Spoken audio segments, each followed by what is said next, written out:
एक बार और देखो, ये हमने फोर्थ पॉइंट करा किसका, इक्विलिब्रियम कांस्टेंट का।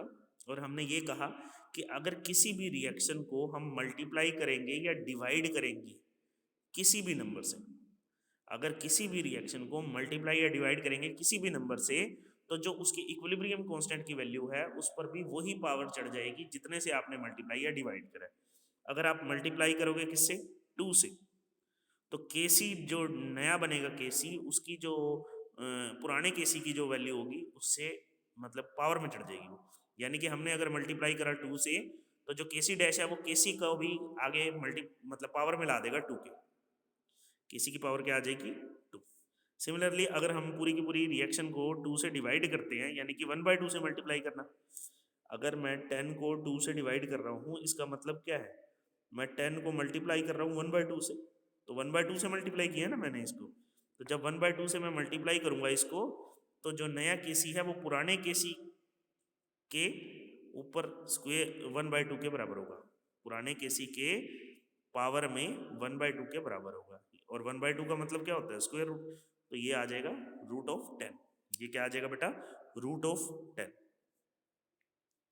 यही अगर मैं एक न्यूमेरिकल के अंदर आपको दिखाऊं, तो 800 केल्विन के अंदर, 800 केल्विन पर एक सील्ड वेसल के अंदर ये रिएक्शन हुई, N2 प्लस में O2 is in equilibrium with 2NO। इसका आपने केसी निकालना है, आपको कंसंट्रेशन दे रखी है, इक्विलिब्रियम कंसंट्रेशन दे रखी है, यानी कि इक्विलिब्रियम स्टेज पर कंसंट्रेशन दे रखी है N2 की, O2 की, NO की, तीनों की कंसंट्रेशन दे रखी है। अब हमें केसी की वैल्यू पता है, केसी किसके बराबर होता है, ratio of molar concentration of products to that of reactants.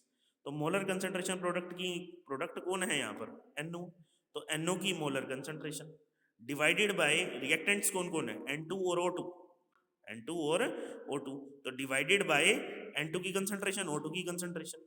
अब NO के तो नंबर ऑफ मोल्स कितने हैं, 2 हैं, लेकिन N2 और O2 के कोई मोल्स थोड़ी ना है, बस इनकी वैल्यूज पुट करके जो आंसर आया वो मेरे पास वो क्या आया, 1.23। आंसर क्या आया बेटा, 1.23। ये तो एक पार्ट हो गया क्वेश्चन का, ये तो एक पार्ट हो गया क्वेश्चन का। अब दूसरा पार्ट क्या है, दूसरा पार्ट क्या है, इस रिएक्शन का भी केसी निकालना। अब फॉरवर्ड रिएक्शन का हमें केसी पता है वो कितना है, 1.23 आया, तो इनवर्स का क्या हो जाएगा, इनवर्स का हो जाएगा 1/1.23, इनवर्स का क्या हो जाएगा 1/1.23। लेकिन इनवर्स रिएक्शन तो ये बन रही है ना, हमें तो इनवर्स को भी मल्टीप्लाई करना है 1/2 से। तो जब हम इनवर्स को मल्टीप्लाई करेंगे 1/2 से, तो जो इक्विलिब्रियम कांस्टेंट आएगा उसकी पावर क्या हो जाएगी 1/2, उसकी पावर क्या हो जाएगी 1/2।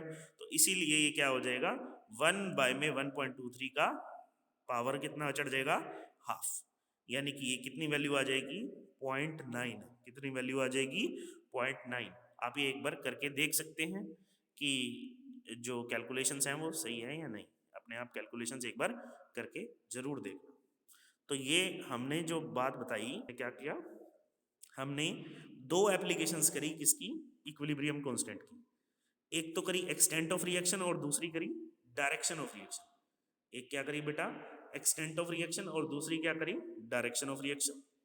एक्सटेंट ऑफ रिएक्शन से हमें यह पता चलता है कि रिएक्शन मिक्सचर के अंदर ज्यादा क्वांटिटी किसकी है, प्रोडक्ट की है या रिएक्टेंट की है, या दोनों बराबर है, इस चीज का हमें कंफर्मेशन मिलता है किससे, इक्विलिब्रियम कांस्टेंट की वैल्यू से। सीधी सीधी बात है बेटा, equilibrium constant is directly proportional to product की molar concentration and inversely proportional to molar concentration of reactant.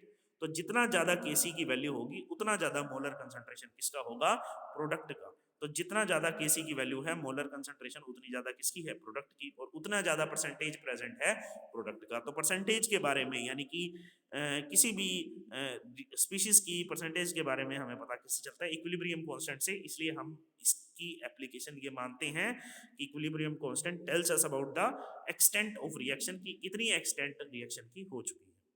दूसरी बात, it tells us about the direction of reaction. एक डायरेक्शन ऑफ रिएक्शन का भी पता हमें किससे चलता है बेटा, इक्विलिब्रियम कांस्टेंट की वैल्यू से। एक्चुअल में इक्विलिब्रियम कांस्टेंट की वैल्यू से ही नहीं, सिर्फ रिएक्शन कोशेंट को कंसीडर करके ये पता चलता है। रिएक्शन कोशेंट क्या है, the ratio of product of molar concentration of products to that of reactants each raised to power number of moles at any stage of a reaction. अगर equilibrium पर देखी जाए, ध्यान से सुनिए बेटा, अगर इक्विलिब्रियम पर देखें तो रिएक्शन कोशेंट केसी बनेगा। केसी कब बनेगा, जब रिएक्शन किस में है, इक्विलिब्रियम में है।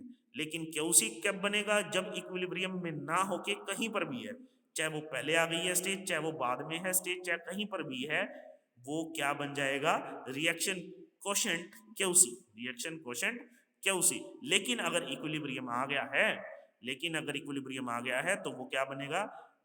इक्विलिब्रियम कांस्टेंट केसी। अगर क्यूसी की वैल्यू केसी से कम है, अगर क्यूसी की वैल्यू केसी से कम है, यानी कि रिएक्शन को फॉरवर्ड डायरेक्शन में जाना होगा इक्विलिब्रियम अचीव करने के लिए। अगर क्यूसी की वैल्यू केसी से ज्यादा है तो रिएक्शन को बैकवर्ड डायरेक्शन में आना पड़ेगा इक्विलिब्रियम अचीव करने के लिए। लेकिन अगर क्यूसी और केसी बराबर हो गए तो reaction is already in equilibrium. So by this method we can calculate the direction of reaction, भाई किस डायरेक्शन में रिएक्शन को जाना चाहिए या जाएगी कि इक्विलिब्रियम अचीव हो जाए, कि इक्विलिब्रियम अचीव हो जाए।